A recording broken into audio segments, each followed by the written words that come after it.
प्यारे दोस्तों, आज के इस वीडियो पे हम बात करने वाले हैं 12th हिंदी के अंतर्गत दो ऐसे इंपॉर्टेंट टॉपिक के ऊपर जो कि बोर्ड एग्जाम में 10 नंबर के लिए पूछा जाता है।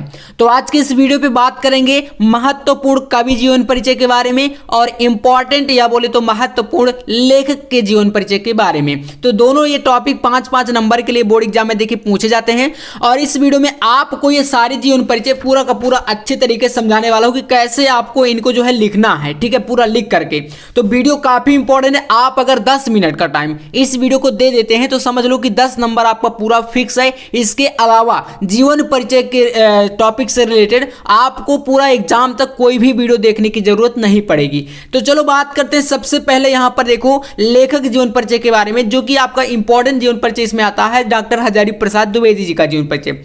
अब आपको कैसे लिखना है, क्योंकि देखो जो 12th है, 12th में थोड़ा सा जीवन परिचय का जो प्रारूप है वो बदल जाता है और जो 10th हमारा रहता था उसमें थोड़ा सा हम अलग तरीके से लिखते थे, ठीक है। यहाँ पर साहित्यिक परिचय और रचनाएं अलग से जो है आपको देनी पड़ती हैं।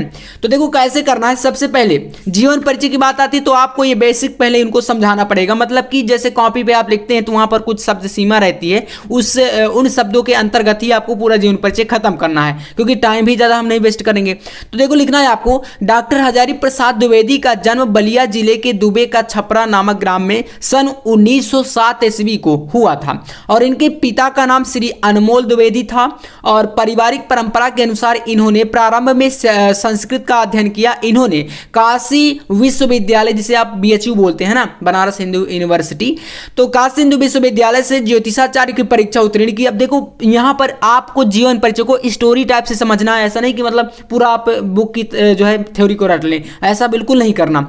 तो ये चीजें हो जाती है। बाकी इसके बाद आपको लिखना है, देखो यहां पर ज्योतिषाचार्य की परीक्षा उत्तीर्ण की और लखनऊ विश्वविद्यालय से इनको डीलिट यानी इसे बोलते हैं डॉक्टर ऑफ लिटरेचर की उपाधि प्राप्त की। 1957 ईस्वी को भारत सरकार ने इनको पद्म भूषण की उपाधि से सम्मानित किया और 19 मई सन 1979 ईस्वी को रोग से पीड़ित होने के कारण द्विवेदी जी का निधन हो गया, इनका देहावसान हो गया।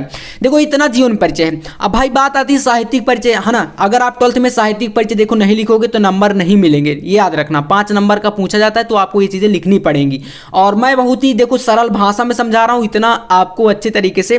मैं ज्यादा मतलब ताम झाम ये नहीं कि आप ये ऐसा करो वैसा करो, ये हेडिंग डालो, जितना यहां पर बताया गया इतना आप लिख दोगे तो आपको नंबर पूरे मिल जाएंगे। साहित्यिक परिचय में देखो यहां पर लिखना है कि आचार्य हजारी प्रसाद द्विवेदी जी साहित्य के निबंधकार, उपन्यासकार, आलोचक एवं संपादक के अतिरिक्त एक कुशल वक्ता भी थे, ठीक है, वक्ता भी थे एवं बोले तो एक प्रख्यात यानी कि बोले तो विख्यात, है ना, प्रसिद्ध विद्वान भी थे और अध्यापक भी रहे हैं, ठीक है। इन्होंने अध्यापन कार्य भी किया है। तो ये सारी इनकी क्या है भाई विशेषताएं रही हैं, मतलब साहित्य में इन्होंने इतना सारा योगदान दिया। उसके अलावा ये टीचर भी रह चुके हैं, ये सब चीजें। तो इनके बाद आप इस प्रकार से लिख सकते हैं, इनकी रचनाओं में नवीनतम एवं प्राचीनतम क्या है, समन्वय भी सम्मिलित है।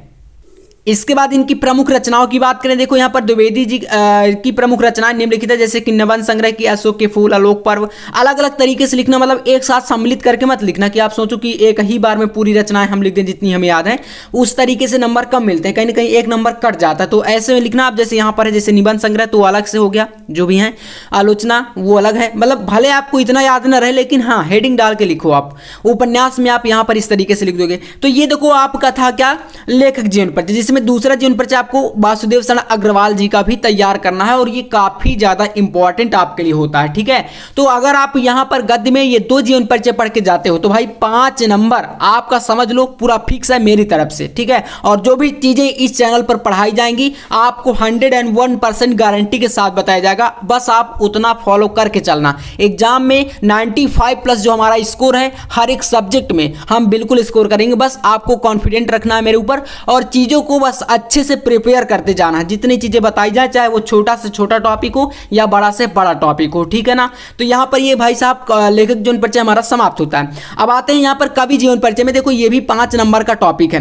कवियों में 3 जीवन परिचय आपको बताए जाएंगे, वैसे मैं आपको 4 कराने वाला हूं, लेकिन 3 अगर ये आप कर लोगे तो ये आपके लिए काफी रहेगा। सबसे पहला जीवन परिचय देखो आपका हमेशा 10th में भी आता है और 12th में भी भाई साहब ये पूछा ही जाता है। मतलब ये जीवन परिचय ऐसा है कि इसको टपकना ही है आपकी भाषा में बोले तो, ठीक है ना। तो देखो यहाँ पर महादेवी वर्मा जी का जीवन परिचय कैसे लिखना है, शॉर्ट में एकदम सिंपल भाषा में। तो देखिएगा जीवन परिचय हेडिंग डालने के बाद आप लिखना स्टार्ट करेंगे। महादेवी वर्मा का जन्म 1907 ईस्वी को फर्रुखाबाद उत्तर प्रदेश में हुआ था। देखो फर्रुखाबाद क्या है भाई, एक डिस्ट्रिक्ट है उत्तर प्रदेश हमारे यूपी का, है ना। और इनके पिता का नाम श्री गोविंद प्रसाद वर्मा तथा माता का नाम हेमरानी देवी था, ठीक है ना। ये माता पिता का नाम हमने बता दिया। इसके बाद देखिए लिखना है इनकी माता परम विदुषी धार्मिक महिला भी थी, है ना, मतलब वो विद्वान भी थी, उनको थोड़ा बहुत अलग से भी नॉलेज था। ये सब चीज़ें यहाँ पर आप बता सकते हैं। देखो 60 में बताया गया है, इतना ज़्यादा मतलब आपको जो है, और भी जो बुक आप देखेंगे तो बुक में बहुत ज़्यादा बढ़ा चढ़ा के वर्णन किया रहता है, तो उतना चीज़ें नहीं लिखना। इनकी प्रारंभिक शिक्षा इंदौर और उच्च शिक्षा प्रयाग में हुई। 11 दिसंबर 1987 ईस्वी को इस महान लेखिका का निधन हो गया। बस इतना आपको बताना, ये जीवन परिचय हो गया, ठीक है, शॉर्ट में। साहित्यिक परिचय भाई 12th में, जैसा कि मैंने बताया आपको शुरू में ही कि भाई बहुत ज़्यादा इंपॉर्टेंट है, ठीक है ना। तो इसको कैसे लिखेंगे, देखो साहित्यिक परिचय यहाँ पर आप लिखेंगे महादेवी वर्मा प्रमुख रचना क्षेत्र इनका क्या है, काव्य रहा है, ठीक है। काव्य में इन्होंने ज्यादातर रचनाएं अपनी करी हैं। इनकी गणना छायावादी कवियों की बृहत चतुष्टयी जैसे प्रसाद पंत निराला वर्मा, आप जानते हैं जयशंकर प्रसाद, यहाँ पर सुमित्रा नंदन पंत, है ना, प्रकृति सुकुमार कवि भी इन्हें बोला जाता है, सूर्यकांत त्रिपाठी निराला और महादेवी वर्मा, ये चार जो है छायावाद के आधार स्तंभ कवि माने जाते हैं, ठीक है ना, याद रखना। में होती है इनके काव्य में वेदना की प्रधानता है। काव्य के अतिरिक्त इनकी बहुत सी श्रेष्ठ गद्य रचनाएं भी हैं, जैसे चांद पत्रिका का संपादन करके इन्होंने नारी को अपनी स्वतंत्रता और अधिकारों के प्रति सजग किया। तो देखो जो चीजें हाईलाइट किया हूं इनको जरूर याद कर लेना, ये काफी इंपॉर्टेंट पॉइंट होते हैं आपके लिए, याद रखना। इस प्रकार से भाई साहित्य की परिचय भी हमारा हो गया। रचनाओं में वही चीजें जैसे कि मैंने बताया आपको कि अलग अलग तरीके से लिखना है, जैसे काव्य में इनका नीरजा निहार दीपशिखा यामा हो गया। निबंध संग्रह की बात कर लें अतीत के चलचित्र स्मृति की रेखाएं, है ना। आलोचना ग्रंथ की बात कर लें तो हिंदी का विवेचनात्मक ग्रंथ हो गया, ऐसे, है ना। इसके बाद आपको एक जीवन परिचय भाई तैयार करना है। देखो सुमित्रा नंदन पंत जी का, भाई ये भी आपके लिए समझ लो एकदम इंपॉर्टेंट यहाँ पर इस वीडियो में बताएगा, मतलब आप कह सकते हैं बेशकीमती ये वीडियो है आपके लिए, जीवन परिचय टॉपिक से रिलेटेड एकदम रामबाण। इसके अलावा आपको जीवन परिचय नहीं तैयार करना पड़ेगा। तो देखो कैसे लिखेंगे, शॉर्ट में देखते हैं। जीवन परिचय सुमित्रा नंदन पंत जी का। प्रकृति के सुकुमार कवि सुमित्रा नंदन पंत जी का जन्म 1900 ईस्वी को अल्मोड़ा के निकट कौसानी नामक ग्राम में हुआ था। इनकी माता का नाम सरस्वती देवी तथा पिता का नाम पंडित गंगादत्त पंत था। इनकी प्रारंभिक शिक्षा गांव की पाठशाला में हुई और उसके पश्चात मेयर सेंट्रल कॉलेज में प्रवेश लिया, परंतु गांधी जी के आह्वान यानी कि बुलावे पर कॉलेज छोड़ दिया। इन्होंने स्वाध्याय यानी कि स्वयं से ही अधिक से अधिक भाषाओं का अध्ययन किया। साहित्य सेवा करते हुए पंत जी का निधन सन 1977 ईस्वी को हो गया था। बस इतना आपको जीवन परिचय में लिखना। साहित्यिक परिचय जैसे कि मैंने आपको बताया कि हर एक आपको टॉपिक में लिखना पड़ेगा, चाहे जिस कवि से हो या किसी लेखक से हो।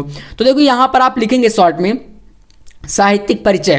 कवि सुमित्रा नंदन पंत 7 वर्ष की अल्पायु से ही कविताओं की रचना करने लगे थे, जब वो 7 साल के थे, मतलब समझ लो कितना छोटी एज से।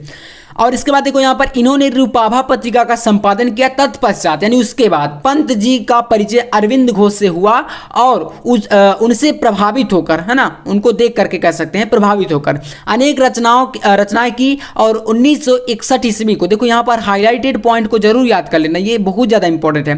1961 ईस्वी में पद्म भूषण सम्मान इनको मिला और कला और बूढ़ा चांद पर साहित्य अकादमी पुरस्कार भी इनको दिया गया था। देखो ये ऑब्जेक्टिव में क्वेश्चन बन जाते हैं, याद रखना। तो ये इनकी देखो आपका साहित्यिक परिचय हो गया। इसके बाद यहां पर लिखना है इनकी छायावादी कविताएं अत्यंत कोमल मृदुल हैं, भावों को अभिव्यक्त करती हैं। इन्हीं कारणों से पंत जी को प्रकृति का सुकुमार कवि कहा जाता है, याद रखना। ये भी ऑब्जेक्टिव में क्वेश्चन बन सकता है। बाकी आप रचनाओं में इनको इसी प्रकार से लिख देंगे, पल्लव गुंजन लोकायतन बीड़ा ग्रंथि, ये सब हो जाएगा, ठीक है। इसके बाद एक और जीवन परिचय आपको तैयार करना है जो कि होने वाला है मैथिली शरण गुप्त जी का, ठीक है ना, राष्ट्र कवि इनको बोला जाता है।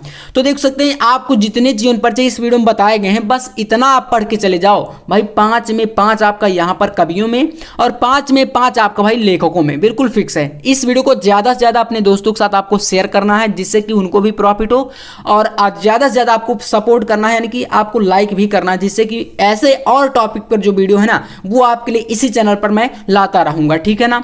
देखो मैथिली शरण गुप्त यहाँ पर राष्ट्र कवि मैथिली शरण गुप्त का जन्म 1986 ईस्वी को झांसी जिले के कहां पर भाई चिरगांव में हुआ था। इनके पिता का नाम क्या था भाई, सेठ रामचंद्र गुप्त था। इनका निधन 1964 ईस्वी में हो गया। डायरेक्ट यहां पर इस वाली लाइन को याद रखना, मेरे से थोड़ा मिस्टेक हो गई है, तो आप इनका निधन वाली जो लाइन है ना इसको लास्ट में यहां पर आप लिख सकते हो इसके बाद, ठीक है ना।